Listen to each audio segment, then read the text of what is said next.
காலத்துல சின்ன அண்ணாமலைக்கு தெரியும், திருடாத ப்ரொடியூசரு. அவர் காங்கிரஸ் இருக்கிறாரு. அவர் வந்து பகிரங்கமா சொல்றாராம், ரொம்ப விகடகவியா பேசுவாராம்.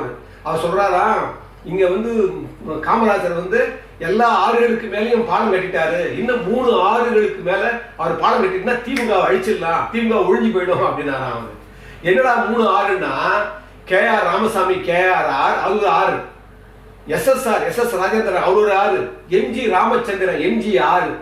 இந்த 3 ஆறையும் அந்த 3 ஆறுக்கு மேலேயும் பாலம் போட்டா கட்டா திமுக ஒழிஞ்சிடும் சொன்னாராம். அந்த மாதிரி கட்சியை வளர்த்து நல்லா கவனிங்க.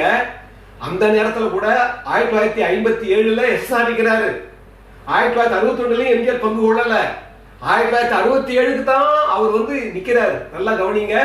அதுக்கு முன்னால மேல் சபையை உறுப்பினர் ஆக்குனாங்க. ஆனாலும் பாருங்க, அந்த எலெக்ஷன்ல அவருக்கு வந்து கட்சியை வளர்த்து எந்த அளவுக்கு கட்சி உள்ள வந்து வளர்க்கப்பட்டு அந்த கட்சி எந்த விதமா கொண்டு வந்திருக்கிறாங்க.